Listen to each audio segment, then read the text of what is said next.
think a very good example with this is Reliance. So originally when Reliance was born, it was a textile company. And then the management had that vision, so they turned into an oil company. And then today it's an IT company. So they understand, I mean, they don't understand what their exact customer is, but they understand if India was their customer, then as India's needs have changed, their product has changed.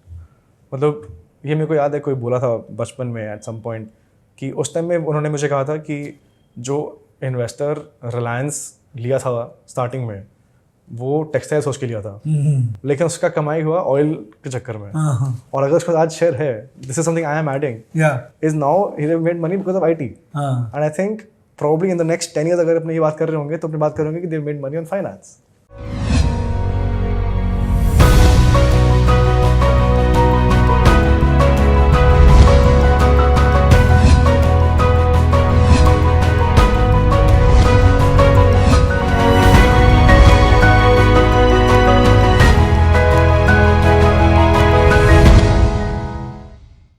Welcome back दोस्तों इस face to face investing के video में। और ज़बरदस्त video होने वाला है, last तक देखना है। बार बार बोलता हूँ क्या करूँ, है अच्छा तो बोलना ही पड़ता है ना दोस्तों। हमने कल चर्चा की मयंक मेहरा से, एक 28 साल के इंडिविजुअल इन्वेस्टर, बहुत पढ़े लिखे, ज़बरदस्त family background, 3rd generation 4th generation investor, और पिछले 10 साल से 30% CAGR इन्होंने जनरेट किया है अपने कैपिटल पे। क्यों? यस। आज उनसे समझेंगे ये पूरा सीक्रेट कैसे इन्होंने किया, और उनसे और जानेंगे कि आने वाले कुछ टाइम पे और क्या वो करने वाले हैं एज एन इंडिविजुअल। एक छोटा सा डिस्क्लेमर बिफोर वी स्टार्ट, मैं इनको मैं जानता हूँ पर्सनली, क्योंकि इनके फैमिली को मैं जानता हूँ, कलकत्ता बेस हैं और बहुत ही अच्छी फैमिली है। इनका स्मॉल केस है जिसमें हमने भी इन्वेस्ट कर रखा है, तो बहुत अच्छा प्रोडक्ट है इनका, और हमारे स्टॉकेज सोशल के साथ जुड़े हुए हैं बैंक। प्लस जहाँ जहाँ मैं इन्वेस्ट करता हूँ स्मॉल केस में, मैं अपने जो लर्नर्स हैं उनको ही बोलता हूँ कि आप इनके स्मॉल केस को भी देख सकते हैं। बहुत ही लिमिटेड बोलता हूँ क्योंकि लिमिटेड ही कर रखा है, लिमिटेड लोगों के साथ ही जुड़ा हो, चाहे आलोक जी हैं, चाहे वरिंदर है, बहुत ही लिमिटेड लोगों के साथ, राकेश पुजारा। तो मैं हमेशा बोलता हूँ कि उनका स्मॉल केस आप लीजिए क्योंकि मुझे फ़ायदा हो रहा है तो आपको भी फ़ायदा होना चाहिए। सिमिलरली बैंक है फॉर लॉन्ग टर्म इन्वेस्टिंग, अगर आपको जुड़ना हो तो। चलिए बैंक प्रेजेंटेशन चालू करते हैं और लेट्स गो डीप डाइव। समय की कोई पाबंदी नहीं है। हाँ जी, याद रखिएगा। So I want to start this with an open question कि how much equity exposure does the average person have?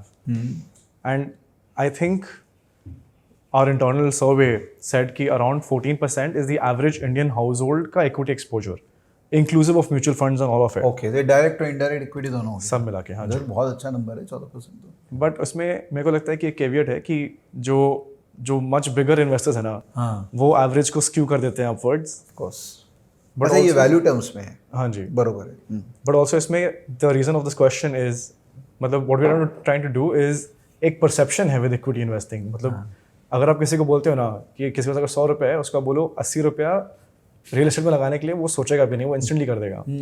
आप उसको 10 बोलो इक्विटी में लगाने के लिए, even if it is diversified in like 15-20 companies, he will still think a lot of times. So let me just talk about how I started with the whole craving alpha thing. देखिए, India की बनावट वैसी है। हाँ जी, आपको समझना चाहिए कि हमने एज अ कंट्री, हम गरीब थे, हाँ, पैसे नहीं थे। 1991 में लिबरलाइज हुए, आपके पैदा होने के पहले। उसके बाद हर्षद मेहता जी आ गए। हाँ, उन्होंने हम सबको इनकरेज बहुत किया, इनवाइट किया मार्केट में। उनको थैंक यू बोलना चाहिए सबको। बट देन जो लोग उस समय आए थे उनके पैसे भी लगे थे तो डिमोटिवेट हो गए। फिर उसके बाद में और भी बहुत आए, मिस्टर बंसाली आए थे, PRP। फिर उसके बाद I mean there are lot of cases which happened. So India का पहला 10 साल का फाइनेंशियल मार्केट जर्नी, जो मैं बोलता हूँ लिबरलाइजेशन के बाद का ही देखना चाहिए हमको, वो उतना सुखद नहीं रहा है। काफ़ी, तो हम लोग इसलिए डरते हैं बहुत, हमारी as a household. Right, but आप सोचो ना, मतलब in the same period of time Nifty and Sensex have made 15-17% annualized, which is probably one of the largest, I think, in most developing markets in the world. Yeah.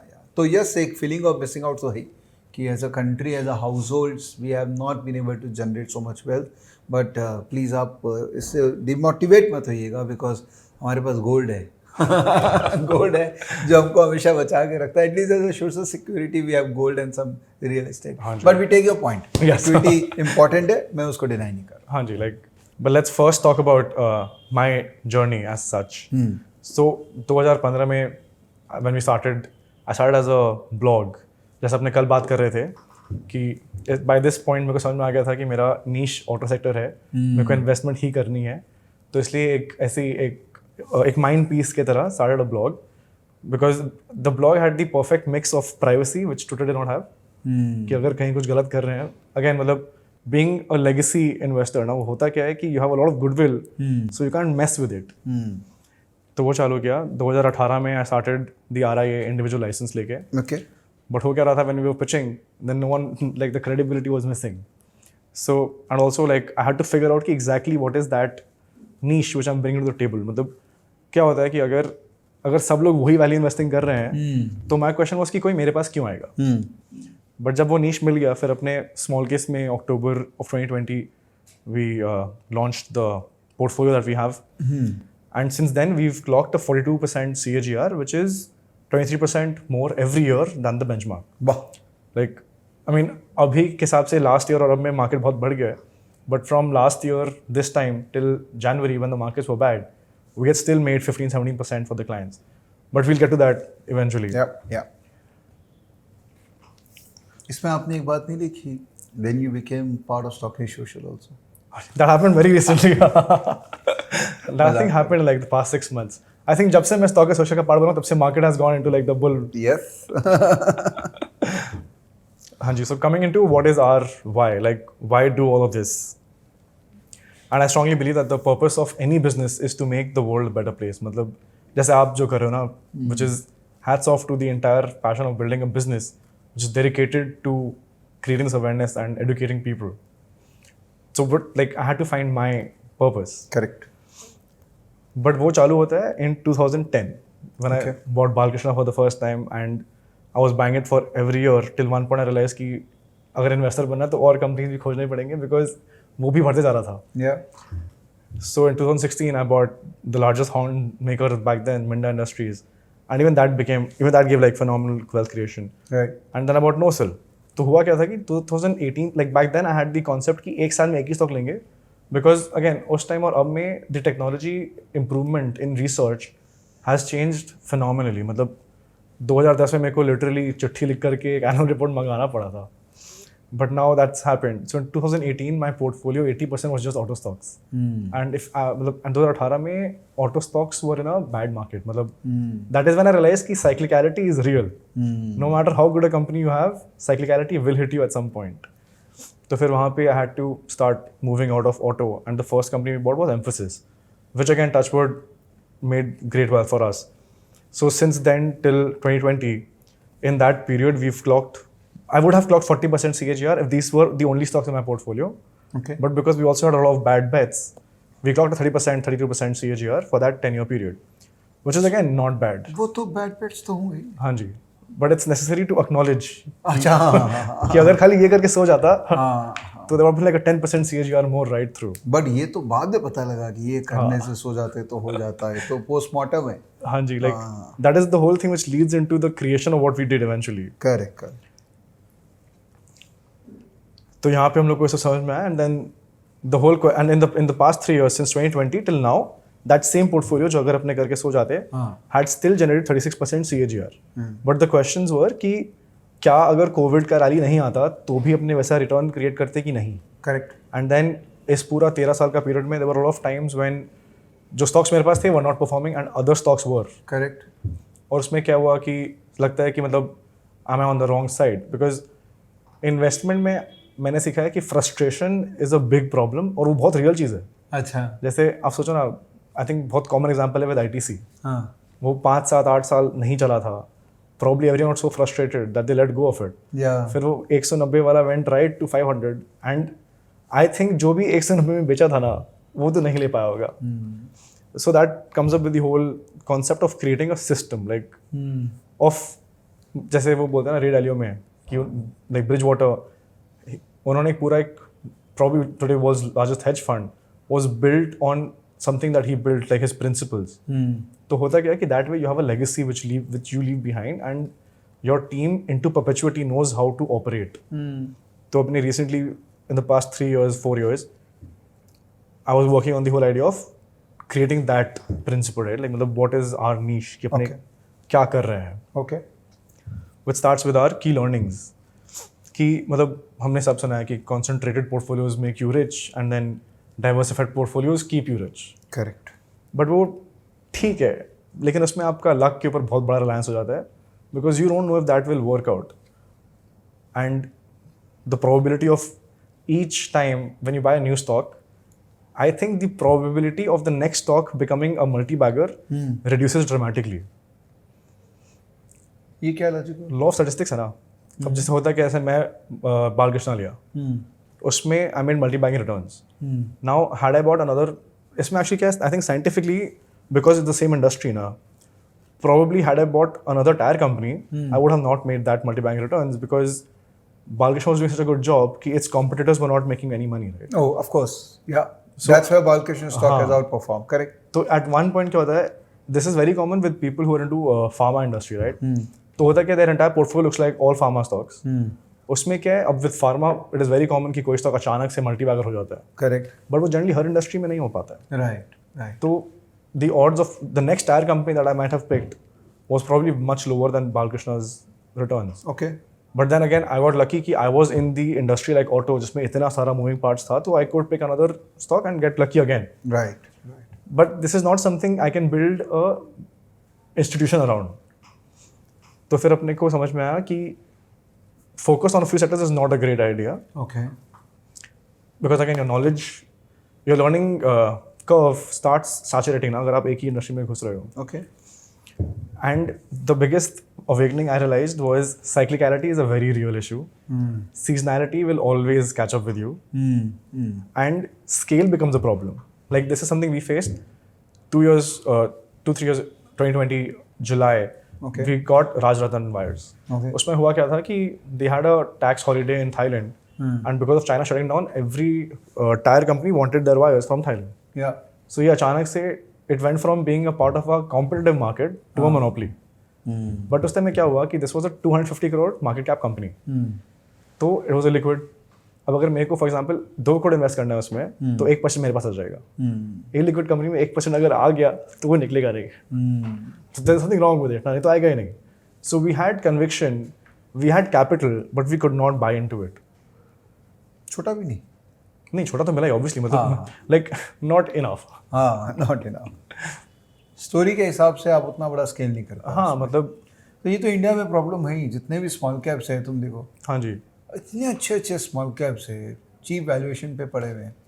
आपको लेकिन वो नहीं मिलता है. नहीं मिलता है क्योंकि डेली वॉल्यूम होता है 30-35 हज़ार शेयर का. हाँ, और जैसे इसमें क्या हुआ था, I remember with Rajratan, so my team had a standing instruction कि if you see a buyer, like कितना भी वॉल्यूम का बायर अगर है तो अपने को पहले ट्राई करना है लेने का.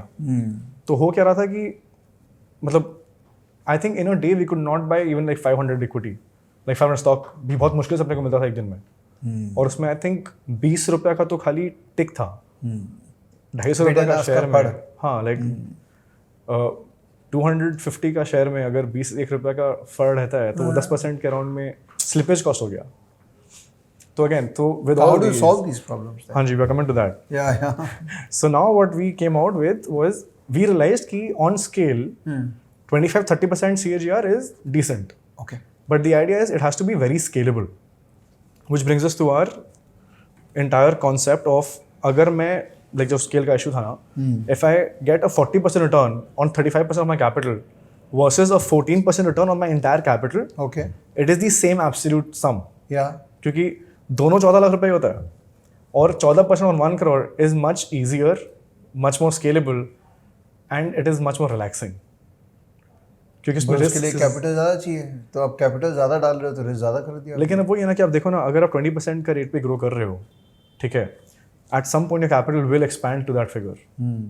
मतलब बहुत सारा इन्वेस्टर्स के साथ I have realise, even with lot of fund managers who become very big, the law of diminishing returns catches up. वो होता क्या है कि आप जो स्ट्रैटेजी यूज़ करते हैं स्टार्टिंग में, जो आपको 30-40% CAGR दे रही है, वो इन 2-3-4 ईयर्स नहीं दे पाती है.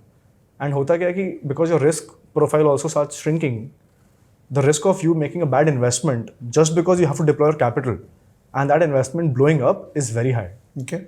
And again, मतलब अपना पूरा चीज़ डिज़ाइन कि we want people to invest 25-30% of their capital in these portfolio stocks and enjoy 20%, 25% CAGR with the aim कि 24% में 10 साल में रुपया 10 गुना होता है.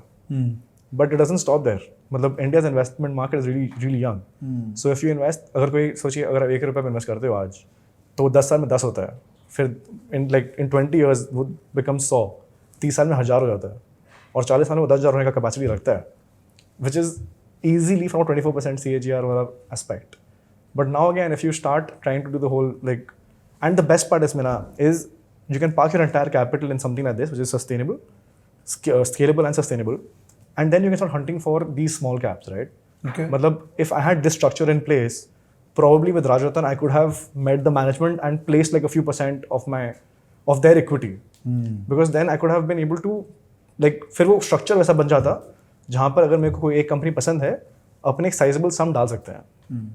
बट नॉर्मली क्या होता है जो मैंने ऑब्जर्व किया है is with most people they don't have a proper asset allocation, which is very funny. अगर आप सोचो ना कि आप सुबह से रात तक with companies in discussion everyone talking about ये कंपनी का कैपिटल एलोकेशन कैसा है etcetera etcetera, but very few people actually think of their own investing portfolio and what their capital allocation looks like. These are all key parts of what our solution came up to be. Now coming to the whole idea is again मतलब I think होता है if you're a legacy participant in the market now तो आप देखिए कि everyone's chilling and your money is working for itself, like it's for you. So I've always thought that the stock market is the place where you make money work for you and you do other things. Like as for me, I love to learn, right? So I've just been collecting degrees and I've been learning so much, but I'm very happy that my money on the side is working. Okay. But again, this is something which most people have heard. Very few investing strategies are actually that scalable. So what was our solution? Of capital protection with the ability to scale irrespective of market cycles. It was a portfolio of leaders from multiple industries. Okay. Now these industries can change with cycle and thing. They all have to be high quality companies. We had to make sure they were trading at fair value. They all knew what their niche was. Like Balkrishna को पता है कि उसको कौन सा type का tyre बनाना है. And we have Balkrishna in our case study in the end. So if you stay on with us, we'll see it. And the idea was that all these stocks in your portfolio had to have positive synergy. I've noticed this with a lot of investors who just go around picking stocks. होता क्या है कि if you have two companies which at some point are competing with each other, they will not have synergy. तो अगर एक कमा रहा है दूसरा घट रहा है तो at portfolio level आपको कोई मजा नहीं आता है. And the last point is let compounding work for you. Okay. So this we borrowed from White Oak Capital's presentation on how every industry is cyclical. They did an analysis of the past 10 years from 2022. And as you can see, no industry was on top right through. And if you notice, जो भी industry ऊपर था, in the following years they came down and vice versa.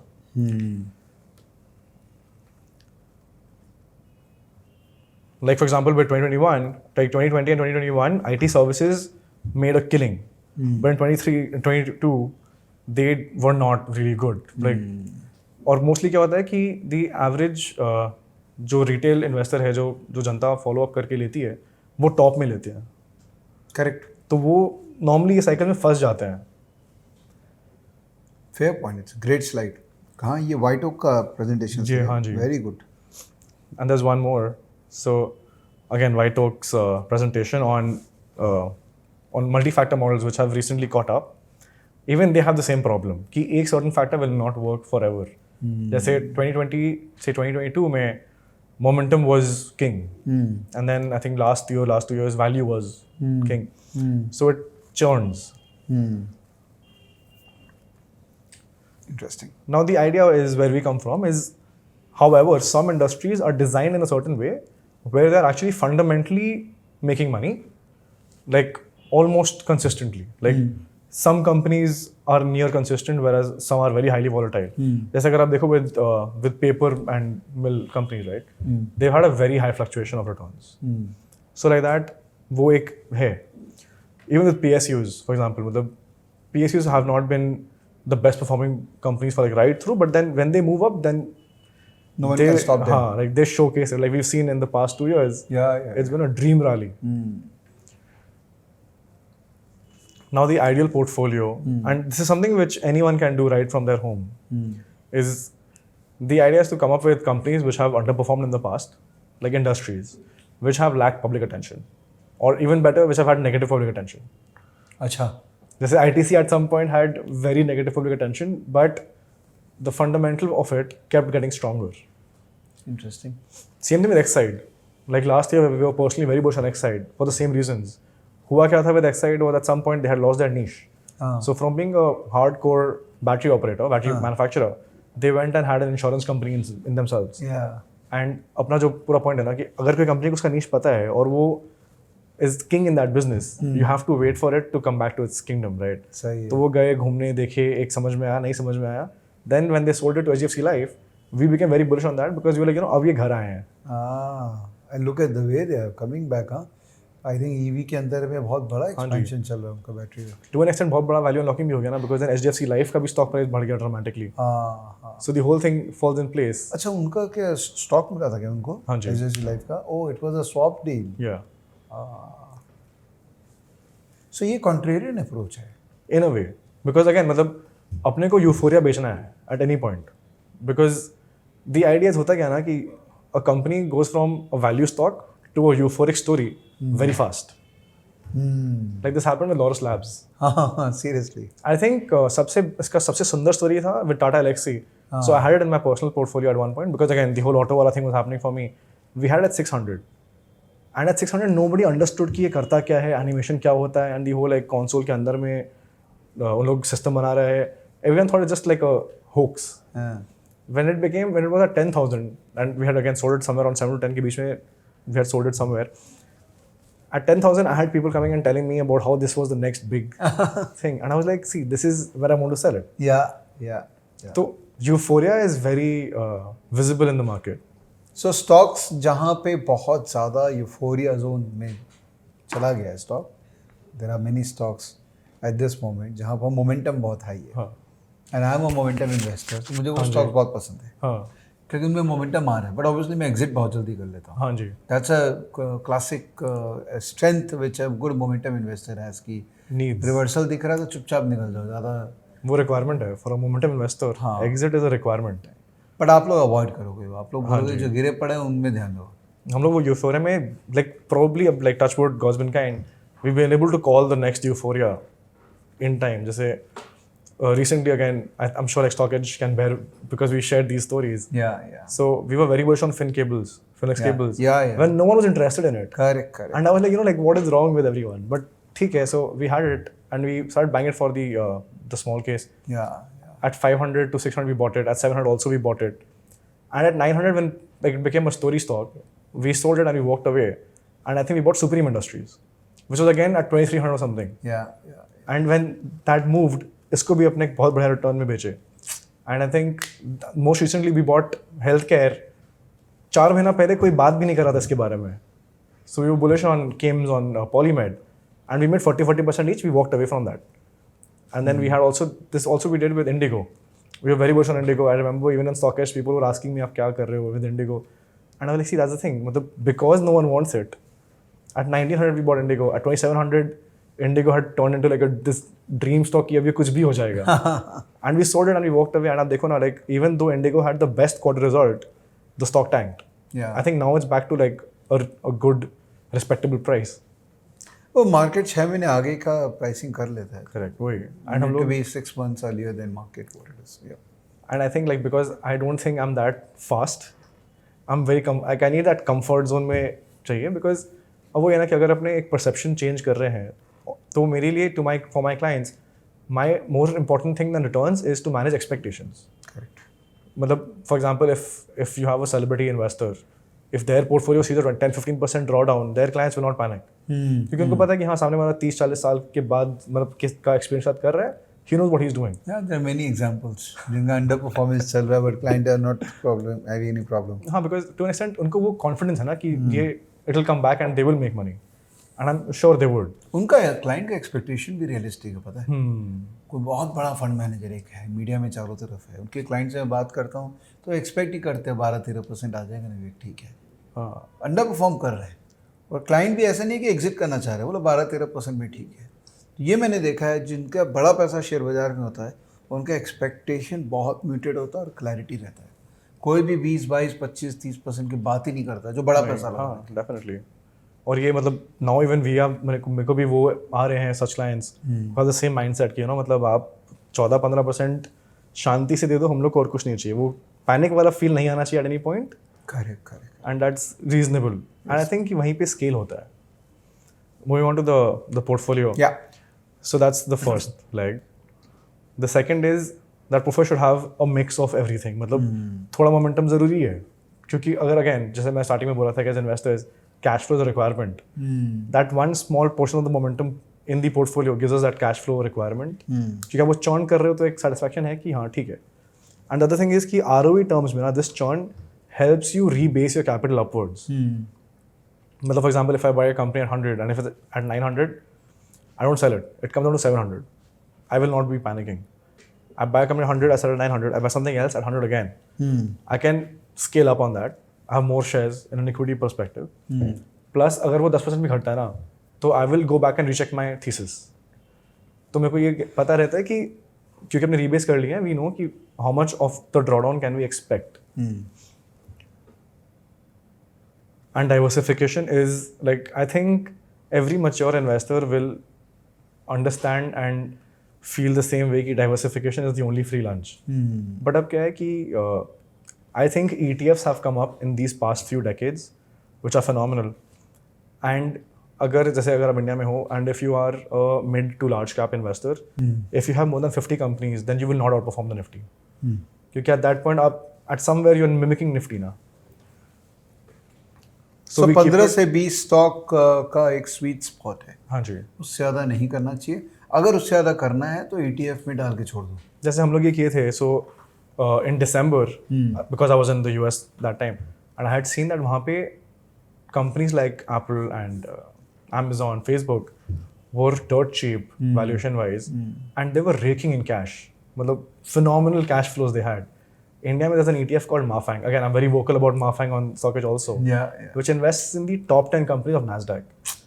And we bought that for, even the small case had it. अब सोचो ना, वो ETF मेरे को 70% रिटर्न दिया है in like YTD terms. So it is an instrument which everyone can use. It's just people choose to ignore it. कौन सा है ये? MAFANG बोल के है। अच्छा, ये कहाँ किस में अवेलेबल होता है? एक्सचेंज में ट्रेडेड है? हाँ जी, ETF है, लिस्टेड है। ये वो मोतीलाल वाला है क्या? मेरा ही का है। हाँ जी। अच्छा। अभी हम लोग सिमिलरली एक चीज़ लिए हैं MAH के टेक बोल के, which invests in the Hang Seng Hong Kong Tech Index. But like वो ETF कहाँ है अवेलेबल? NSE में? हाँ जी, NSE BSE दोनों में ही है। ओह, पता ही नहीं था। और बहुत टिकट साइज बहुत छोटा है, मतलब जैसे माफांग when we bought it was 36, अभी 65 या 64 चलता है। दी हांगकांग वाला जो है वो 15-15.5 रुपए का है। So even if you are a small, like अगर आपको बहुत जन के होता है एक परसेप्शन होता है कि मुझे मैंने बड़ा अमाउंट का नहीं चाहिए, छोटा वाला चाहिए, तो उन लोगों के लिए ये सब इज गुड। और आप हांगकांग वाला जो हम लोग लिए हैं उसका companies you will see a phenomenal, like they have Lenovo, they have Xiaomi, all these companies which we are consuming. सही है। इनफैक्ट ये बड़ा इंटरेस्टिंग टॉपिक है दोस्तों, तो मैं एक वीडियो इस पर बनाऊंगा कि कैसे आप सही प्रोडक्ट यूज़ करके, बिकॉज बहुत सारे do you like direct equity investing है जो बहुत सारे ऐप प्रमोट करते हैं, डायरेक्ट इक्विटी में डालो US में, डू यू लाइक दैट और नहीं, better to invest through ETFs हैं? हाँ, जैसे I think the reason of the ETF वाला चीज़ ना, मतलब when we got the माफांग वाला thing, first thing was it's listed in India, right? तो मेरे को वो एक काउंटर पार्टी रिस्क का स्ट्रेस नहीं है। और दूसरा क्या है कि this is investing in the top 10 companies in Nasdaq. So even if I don't understand, I am assured कि वो top 10 companies will not be poor quality company. Correct. मतलब the biggest advantage of having this market cap weighted वाला perspective is आपको पता है कि अगर कल को उस 10 में कोई कंपनी खराब भी हो रही है ना, तो वो अपने आप एलोकेशन कम हो रहा है आपका उसमें, and if there is a new kid in town which is making it, then your allocation keeps increasing as they grow. So to an extent, this is borrowed from the whole momentum investing theory. Yeah. And this works, like you have zero tax impact. Correct. Now coming to the philosophy, like which again I think कि अपने आप को सब कुछ बोल सकते हैं, but जब तक I can not convince you mentally या सबकॉन्शियसली लेवल पे कि जो अपने कर रहे हैं वो क्यों, why should it work out, तो वहाँ पे let's talk about that for a bit. Our first principle, something called the competitive exclusion principle, जो अपने अभी बात भी कर रहे थे कि the reason why I got into this business was I saw that there's nobody else doing what I'm wanting to do. The idea is, अगर same resources के लिए more than two species are competing, then one of them will either evolve or go extinct. Correct. क्योंकि resources तो limited ही है. It's the same thing what we do with companies. Like for example, Balkrishna Industries, I will probably keep quoting it like throughout. So they know their niche. मतलब you will never see them compete with a CET or an MRF. And today, just by doing that, they are India's largest tire company by market cap. They're even bigger than MRF. So that is very important. या ये concept एक minute लोगों को समझा देता हूँ कि खाली स्टॉक प्राइस देख के आप ये नहीं जज कर सकते कि कंपनी वो बड़ी है क्या है. हमारे 1 लाख का इसका मतलब नहीं कि वो कंपनी सबसे बड़ी कंपनी नहीं, मार्केट कैप देखना पड़ता है. तो Balkrishna actually has a more market cap than MRF. 10-12% बढ़ा है ज़्यादा. बताइए. और लोगों को पता ही नहीं होगा कि इनफैक्ट बालकृष्ण का आपको पता है आईपीएल के अंदर में स्पॉन्सर भी है. बालकृष्ण. हाँ. क्या उनका लोगो है ना, बीकेटी. ये आपने देखा होगा बट आपने ध्यान नहीं दिया होगा बीकेटी कौन है. बट अभी बिकॉज आपने बात की अब आपके नज़र में आएगा. हाँ, अब नज़र में आएगा. यही ब्यूटी है स्टॉक मार्केट का. Yes. The second is product market fit. मतलब जस्ट बिकॉज नाउ दैट आपके इंडस्ट्री में कोई कॉम्पिटिशन नहीं है, जो फर्स्ट प्रिंसिपल था, it doesn't mean that you're a good business. Like जैसे बहुत सारा PSU कंपनीज है which have no competition but they are not beautiful businesses. So the idea is the concept of product market fit which is very unique. But इसका पूरा चीज़ क्या है कि अगर आप एक बिजनेस हो और आप अपने कस्टमर के नीड्स को समझते हो, तो आप जो प्रोडक्ट आपका जो बना रहे हो, your customers will pull it. तो आपको मार्केटिंग में स्पेंड कम करना पड़ेगा which increase your margins and you understand those customers better.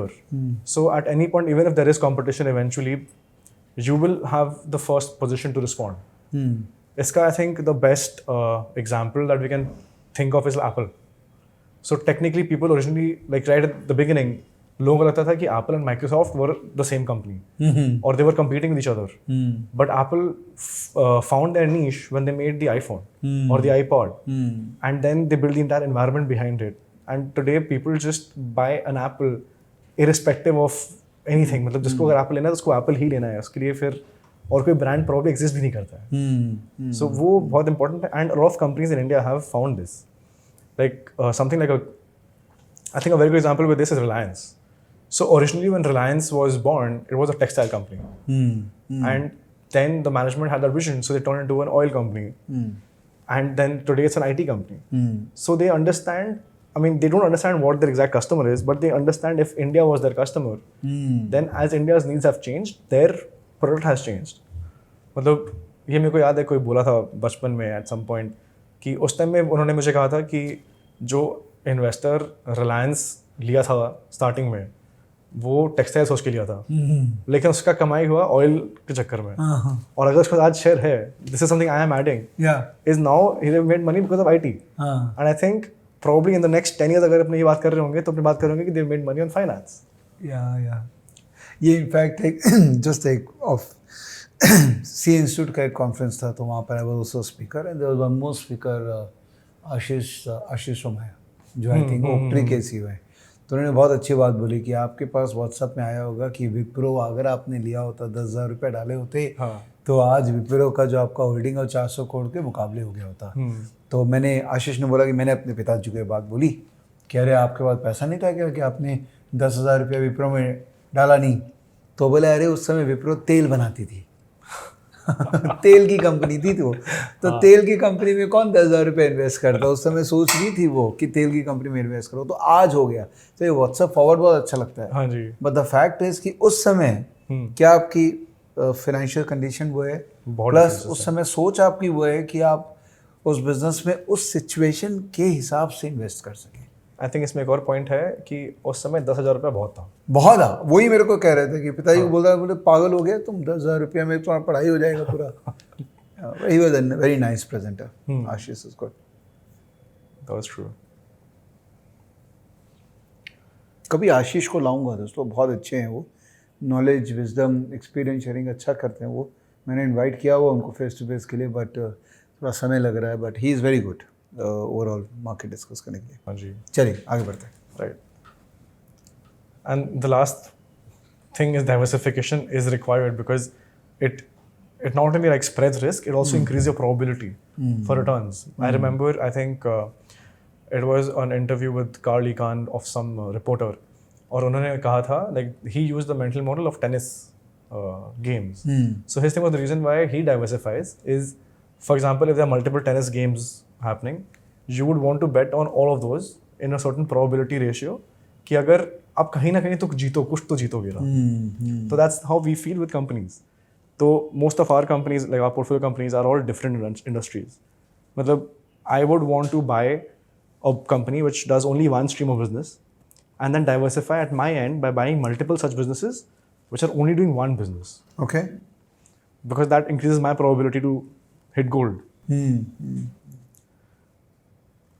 Which brings us to our niche strategy, Okay. which we've been calling the sector advantage. Okay. Now, how does this work? The core of it is we have a stock universe of around 100 or 120 companies which understand what the which know what their product market fit is, and then we scrape for companies which have a margin of safety in the current valuations. क्योंकि अपने को 100-150 का PE वाला share तो ऐसे भी नहीं चाहिए. And then we try to see कि कौन से कंपनी में वो tailwind वाला चीज़ है जो अपने भी बात कर रहे थे ना कि जो ignored है.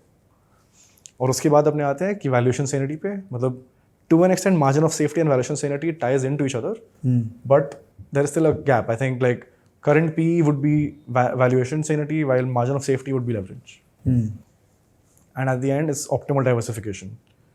So I think with this you have like this one portfolio in which you can invest tons of your money and sleep easily. सही है। मैं एक बार रिपीट करता हूँ ये पांचों पॉइंट बहुत ज़बरदस्त पॉइंट्स है। पहला प्रोडक्ट मार्केट फिट, दूसरा मार्जिन ऑफ सेफ्टी, तीसरा टेलविंड्स फॉर द इंडस्ट्री जो बहुत ज़रूरी है, क्योंकि टेलविंड्स होगा तभी वो कहते हैं ना पी री रेटिंग होगा पूरा ओवरऑल सेक्टर एक्सपेंशन का। वैल्यूएशन सैनिटी, हाँ ये तो हमेशा क्वेश्चनेबल रहता है बिकॉज जो अच्छा लगता है वो महंगा हो ही जाता है, तो उसमें क्या करें। और लास्ट है ऑप्टिमल डाइवर्सिफिकेशन की, वो 20 स्टॉक है तो उसमें भी कंसंट्रेशन उतना नहीं होना चाहिए जो आपने बताया। जैसे अगेन एग्जांपल, तो जैसे लास्ट ईयर अपने लग रहा था कि मार्केट बहुत खराब है, हाँ, तो डाइवर्सिफिकेशन हुआ था 15 स्टॉक्स।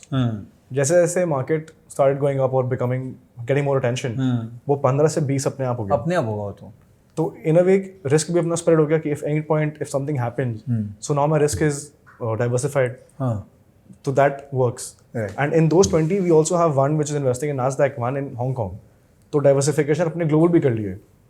तो इन जस्ट 20 टिकर्स सही है, you have like a massive diversification. वो है ना कि at the end peace of sleep is very important. सही है। And the whole systematization of what we have done is we start with the level 1 filtering, जो अपने product market fit और comparative principle से कर लिए। वो ऑब्वियसली थोड़ा थ्योरेटिकल भी होगा, वो बहुत, बिकॉज वो स्क्रीनर नहीं निकाल सकता, वो तो आपको खुद करना पड़ेगा। एक्सपीरियंस पढ़ते पढ़ते, लोगों से बात करते करते, फिर आपका जो वो 100-150 स्टॉक का जो कोर लिस्ट बनेगा, बहुत बड़ा मेहनत है उसकी, और उसमें से कुछ जाएगा भी और कुछ आएगा भी। बट आई थिंक अभी आई थिंक 3 साल पहले I had met one of India's biggest investors, no names, but he had told me something, and उस टाइम मैं वो स्क्रीनर के थ्रू ही I would like figure out companies, and he had said कि देखो अगर तुमको कोई टूल मिला है फ्री में तो पूरा इंडिया के पास में वो टूल है। वो तो अगर तुम्हारे को कंपनी मिल रहा है तो सबको मिल रहा है, और उसके बाद भी वो सस्ता दिख रहा है ना, तो उसमें कोई गड़बड़ है। तो वहाँ पे आई रियलाइज कि that can not be my bread and butter, it has to be a lot more hands on. Correct, that I totally agree. I mean आप स्टॉकेज में जैसे स्क्रीन्स वगैरह है, तो मैं लोगों को ये बोलता हूँ कि उसको ऐसा मत बनाइए कि बस उसी के आधार पे किए जा रहे हैं। Finally your judgement is what matters, not the tool. I think tool is a great place to start. Yeah, it's a great place to start, but it cannot be the ultimate method until you are trading. Trading के अंदर में I think tool is ultimate because वहाँ पर mathematics clearly work करता है, but investing is so judgmental, so subjectivity कि वहाँ पर खाली screen करके stocks निकाल देने से पैसा नहीं बनेगा। फिर तो Brightcom आ ही रहा था सस्ता, लेते रहो Brightcom जितना लेना है। सही है। और उसमें एक और चीज़ क्या है ना कि आई थिंक ट्रेडिंग में आपको वो टूल चाहिए क्योंकि आपका execution has to be that fast. Yeah, yeah. With investing, execution, अगर आपका investing में execution has to be timed, then there's something wrong with your concept of investing. True that, yeah. The next step is the valuation wala part. Like this was something which Howard Marks made very big, of well bought is half sold. So the idea is अगर आप कोई company एक अच्छे valuation पे खरीदे हो और अगर अच्छा कंपनी है ना, मतलब चीप टू फेयर वैल्यूएशन पे लिए हो, तो आपका आधा टेंशन ऑफ सेलिंग इट तो वहीं खत्म हो गया. Then you don't have to worry about ये कम महंगा होगा तो हम इसको बेचें, वो अपने आप हो जाएगा. सही है. Tailwinds are very necessary. मतलब you could have a portfolio of the best companies in the world, but if those industries are not going through a tailwind, at some point frustration will take the better of you and finally you will lose a big opportunity. हाँ.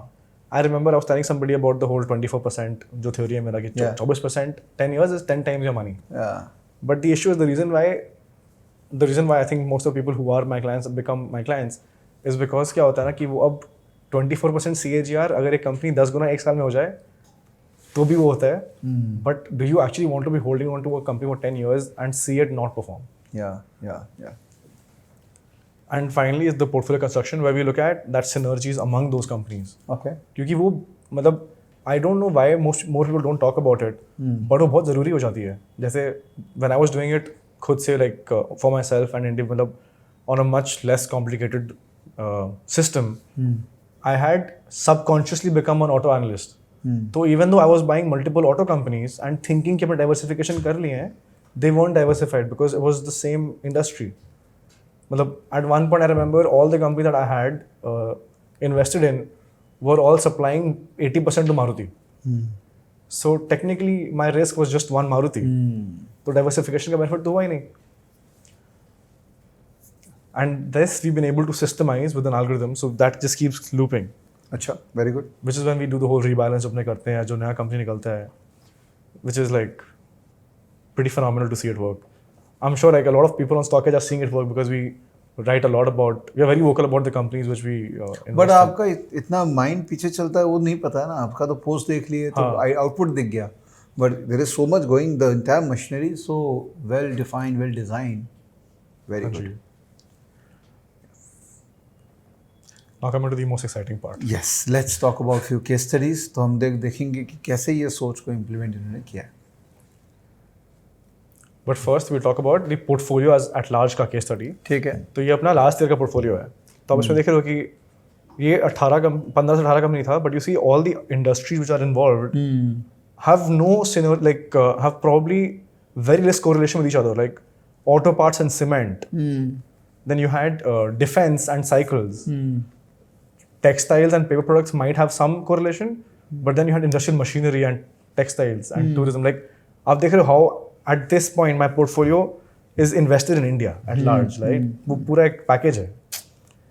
Specifically, these were the top 10 holdings that we had. And anyone who's been in the markets has known like most of these companies have made phenomenal wealth in this 1 year. But then again, a big part of it was that the markets surprisingly recovered in the past 6 months. But let's see if this actually made money. So for the 6th month from September 22 till March of 23, our portfolio made 15% profit, positive, while our benchmark, which is Nifty mid and small cap, which is really difficult to outperform because it is a very good mix of companies, was only down 3%. So the idea is that in a bad market, everyone wants quality, which works in our favor in this case. Now we'll see the portfolio from March. मतलब ये अभी जो last 6 months गए हैं उस portfolio में, if you notice, the allocation to industries have changed dramatically, but then we're still invested in a bunch of industries. अब अगर like कोई भी circle, if you note, like कोई भी semi-circle of it, कोई भी industry का chunk is not more than 20% ever. So that way we are fully diversified. And in this case, the top 10 companies were Jindal Stainless, which has gone up dramatically. Finolex Cables, which is very famous recently. Cummins, Blue Star, HAL, Supreme Industries, Cera, BKT, Schaeffler and Sundaram Fastener. Now, with Supreme Industries and Cera, I remember when we had started buying these companies around January, Feb, when we were buying consumer durables, the entire country was crying about recession. I remember one client called me up. It was one of my काफ़ी पुराना client है मेरे. He called me up, वो मेरे से बोलते हैं कि यार तुम लोग कंज्यूमर ड्यूरेबल ले रहे हो लेकिन रिसेशन का डर है। I said कि सर क्या हो रहा है ना कि रिसेशन का डर पिछले 6 महीना से है। So people have completely ignored these counters and होगा क्या कि बाई चांस अगर रिजल्ट खराब आएगा बिकॉज एक्सपेक्टेड है तो ये सब शेयर यहीं पड़ा रहेगा। अगर अच्छा आ गया ना तो ये फाड़ देगा। वही हुआ true. So the performance wise, our portfolio made 23% in these 6 months, which is almost what the benchmark did, but even in this, we outperformed the benchmark by 1%. Okay. But the quality in the nifty mid and small cap versus what we are doing is phenomenally different. Yeah. I'm not okay with being benchmarked to this, but small caps are the benchmarking themselves, which is a lot more transparent. Yeah. They say, I think this is something which the PMS people have an advantage. They can be a total small cap investor, लेकिन वो benchmark Nifty से ही करते हैं। तो this is so wrong. हाँ, क्योंकि वो खुद चूज कर रहे हैं तो लोग कुछ भी बेंचमार्क चूज कर सकते हैं। तो मतलब I think the most difficult part as investors is to preserve your capital in a bad market, क्योंकि बुल मार्केट में तो सब कुछ बढ़ता है, लेकिन वो है ना कि अगर आप एक बैड मार्केट में if you have a massive draw down and then in bull market you will probably just break even. तो अपना ये टास्क है कि अपने को खराब बाजार में मार्केट को परफॉर्म नहीं करना है, अपने को खराब बाजार में कैपिटल प्रिजर्व करना है। चलिए, good. And now to the exciting part of companies. So I think Blue Star is, we all know Blue Star, but I know most people did not know that Blue Star was started in 1943। Okay. Pre independence का company है। They did a gazillion things in their process. So I think 1943 में they started as a company to for maintenance and fixing air conditioners. 1970 में they started distributing HP computers. In 2000 when the next generation came in, I think the third generation came in at this point, and they decided to just do air conditioning for industrial and commercial use. अभी तक they have not entered the retail market. In 2011 they entered the retail market. So it took them more than 60 years to understand what their product market fit was. To understand which industry will they can work perfectly in. And in the past 10 years, their profit after tax is up 10 times. And their debt is almost half debt cut from 1 to 0.5. And the stock's been a massive multi-bagger. Only while we had it, we made 60% or something in over a year. In less than a year. So this is where the product market fit comes in, because Blue Star is in a very competitive market. तो यहाँ पे even though आपका resources same है, if you understand it and you can do it better, you will reward shareholders. But हाँ, you have to wait for 60 years to understand that. Same thing with Cummins. It was born in 1962 as a joint venture, and I think they've always been a dominant player in the power generation sector. But अब यहाँ पे the competitive exclusion principle comes in, कि they have been such a massive player in the market, so dominating that they've actually had no competition. अगर आप कोई भी industrial जगह में जाओ, अगर पावर जनरेशन का यूनिट लगा हुआ है तो वो क्यूमिंस का ही होगा। Okay. I don't think I've ever seen any other company. To an extent, both these principles also tie into the whole moat theory, कि अगर आपको आपका exact moat पता है, and the idea is in these cases it's just taken them so long to build it. They've had a 19% ROE for 10 years. Their PAT has gone up almost 2x in the past 10 years. But the stock performance has been 5 times in the same time. So this is one of those cases where P expansion takes a lead. This is my favorite case study. So Balkrishna Industries started in 1954 to make bicycle tires. आप वो switch समझ रहे हो कि they literally did everything in that one industry to understand what their product market fit was. They started from cycle. In 1987 they moved to tire market. At large, and in 1995 they figured कि अपने को tyre वाला नहीं, अपने को जो OTR है, off-road tires वाला market, which is their niche, they figured. So it took them 40 years to figure out their niche. My God. And today they have a 8% market share in the global highway market. If you think of it, if you think कि 1995 में they were born as a off-highway tire market, and from then to now they've become the largest tire player in India. It is phenomenal. But that is what happens when the company understands exactly what they want to do, or what they are doing for society at large. And in the past 10 years, their profit after tax is up 4 times, and they made phenomenal wealth for the shareholders. I can totally vouch for that. the observations across most of our stocks in the portfolio, just like these case studies, is they have a very strong legacy. We want to see, and जैसे आप जो बोल रहे थे ना कि after liberation, India का stock market has seen very bad times. It was a very bumpy road. So we want to see that these companies have actually performed in those times because business dynamics will change. Like आज जो dynamics है कल वो नहीं रहेगा. So I want to understand how they have worked in a bad market, in a good market, as their dynamics have changed. Just say, for example, I think today Balkrishna is going through a bad time because a chunk of their sales are from Europe, and which has been a bad market for the past 3 years. So, but even then, they are doing a phenomenal job by keeping the company afloat. मतलब अगर इसके जगह में और कोई company होता which was doing commodity tire work, they would have probably not made it through. But you're still investing in Balkrishna even though their financials is going through tough times? No, but the financials are phenomenal. वो तो बोलो ना कि मतलब Europe का situation के बाद भी financials है क्योंकि cost cutting कर लिया. हाँ मतलब उन लोग literally I think last quarter में they booked their entire inventory as zero and the market their profitability dipped, but now they're back to their margins, original margins. Like वो है ना कि क्योंकि आप 40-50 years से you're in one business, you understand the risk in it. Correct. And I think अगर मैं आज भी देखता हूँ ना उसका stock price from all time highs, it's not below 15-20%. Like 20% नहीं 15% से नीचे नहीं होना चाहिए. From all time highs, even when a market which contributes 40% to your entire revenue is going through like dire straits. So legacy is very important, like legacy pedigree. Fundamentals, I need the company's ROEs to be consistent. क्योंकि that's something which actually goes to show कि आप capital allocation कैसे कर रहे हो to an extent. And efficiency increase होना ही चाहिए क्योंकि वो ये ना कि अगर आप एक business में operate कर रहे हो for that much time, like the whole economies of scale should favor you. तो वो दिख जाएगा ना balance sheet में अपने को. And leverage नीचे आ जाएगा. These are just like efficiency ratios which anyone can observe. And innovation. Because again, technology today has become a massive part of business. Like if you think of it, I tell this often to a lot of people in general. कि like 3-4 decades ago, stockbroking was all about execution. क्योंकि execution was a big deal. मतलब you had to know people, you had वो license चाहिए होता था आप लोग को. Today, broking as a business is 100% technology. So you need to have that R&D and that the management needs to have that knack to solve problems. मतलब we are again tying back to the whole society वाला concept ना कि if your business is solving problems for the society, you will definitely make it. What makes my job easier is कि मेरे को कोई problem solve नहीं करना है, मेरे को खाली figure करना है कि कौन problem solve कर रहा है. कौन problem solve कर रहा है और उसको back करना है. हाँ. इतना simple life है नहीं investor का. Definitely. That's why so many people want to get into full-time investing by leaving other job or occupations की. आराम से chill करो, बैठो, बात करो.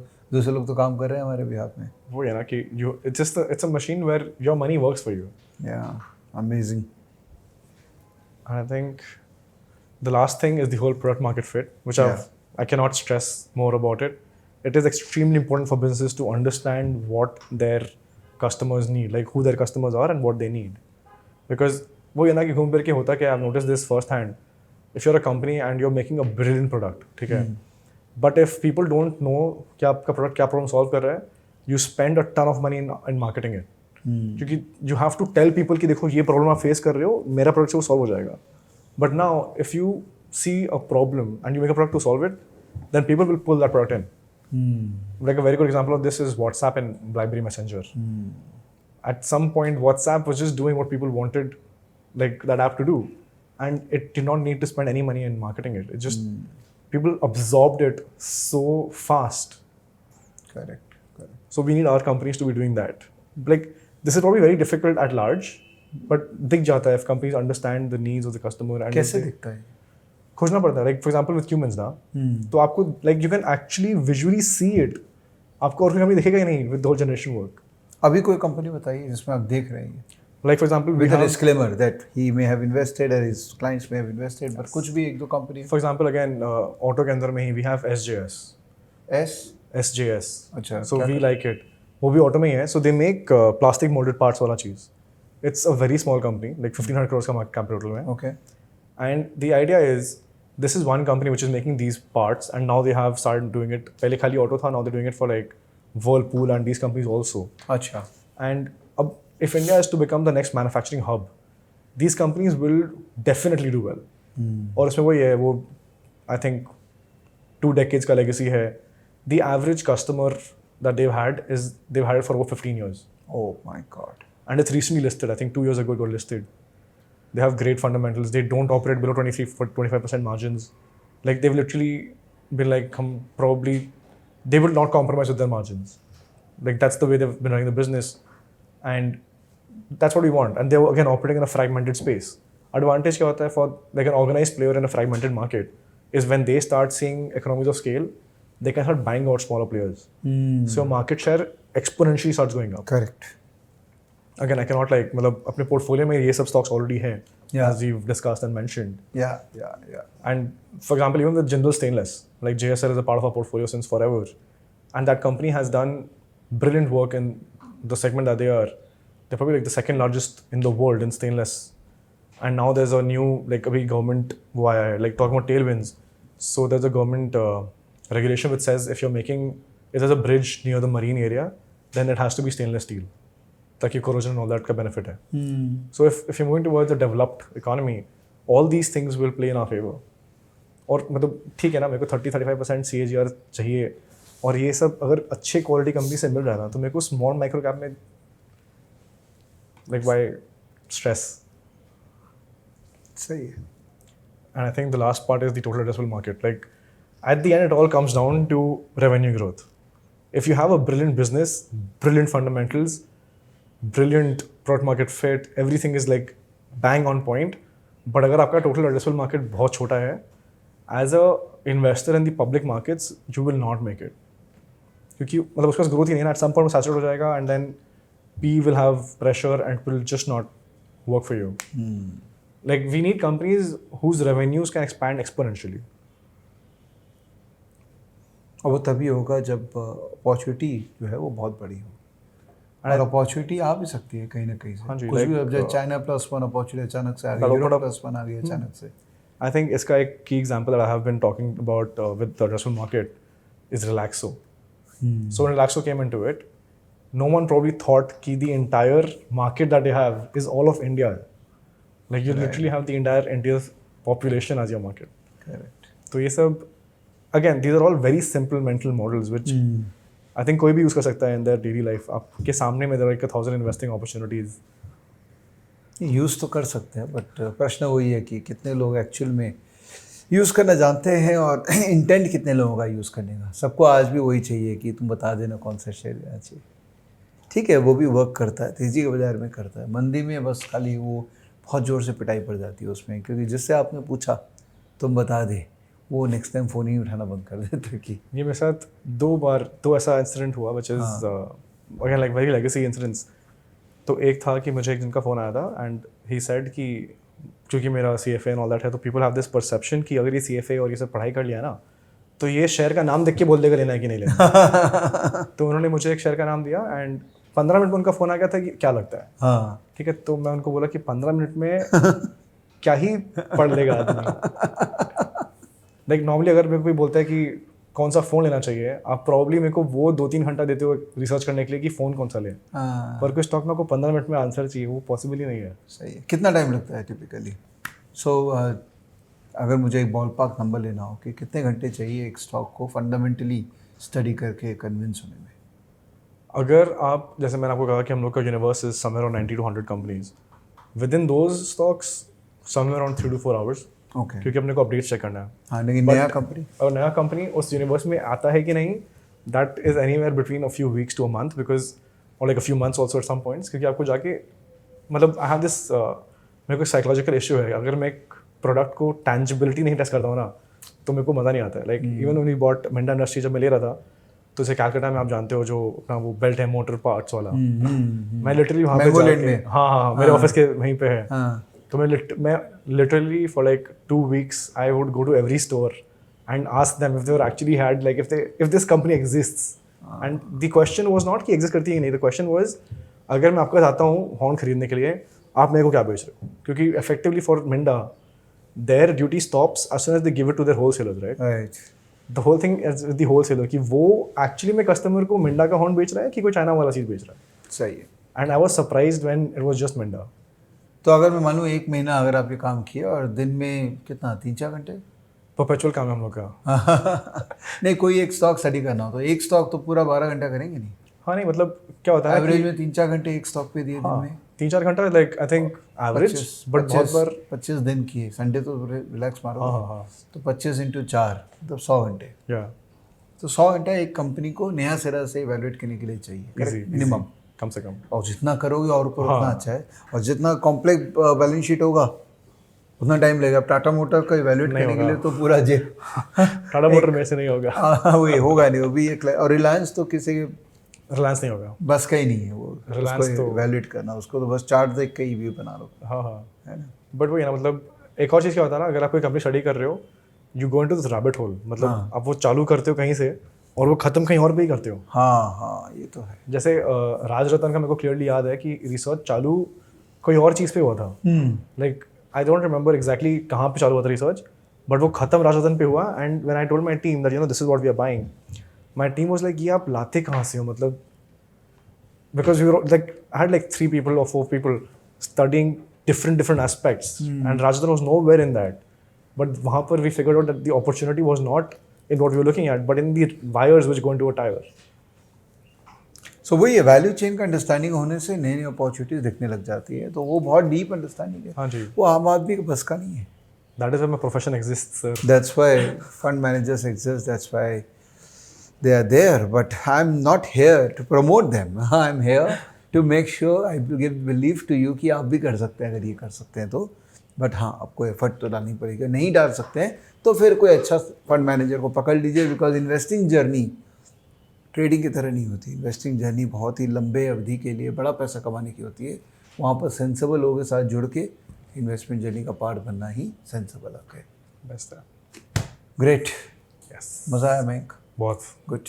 More than anything else, I love interacting with 28, 29-year-old, and I know I've given you the reason why I do that. हाँ जी। So much inspiration. काश मुझे 27 साल की उम्र में पता होता कि मुझे क्या करना है। It took me a while before I decided कि नहीं, ट्रेडिंग ही अपने को करना है, and then obviously I'm still trying to figure out कि और मैं क्या बेटर कर सकता हूँ। But happy to see what you are doing, and just keep all of us proud of what you are doing. अच्छा काम करते रहिए और कैलकाटा का नाम भी रोशन करते रहिए। हाँ जी, थैंक यू। थैंक यू दोस्तों, ये था छोटा सा वीडियो, ज़्यादा टाइम नहीं लिया इसमें, छोटा सा था, because it's important for us to talk to people with different dimension, different thought process, different tangent, different age group, different way of looking at the market. तो इसीलिए आज का जो वीडियो था थोड़ा डिफरेंट रहा है, and I am sure you will appreciate, और शेयर करेंगे अपने यंगर फैमिली मेम्बर्स लोग के साथ, यंगर दोस्तों के साथ में, और उनको इंस्पायर करेंगे कि मयंक जैसे लोग लगे हैं मार्केट में।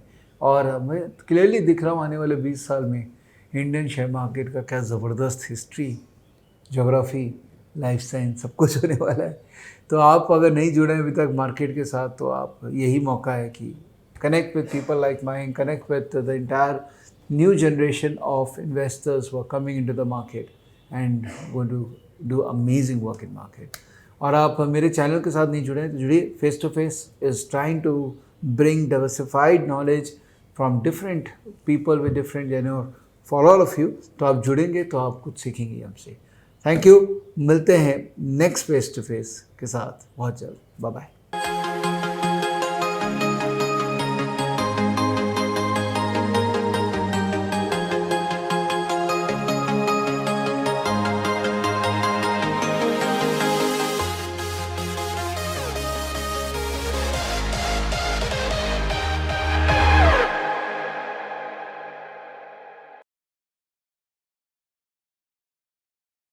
Investments in the securities market are subject to market risks. Read all the related documents carefully before investing.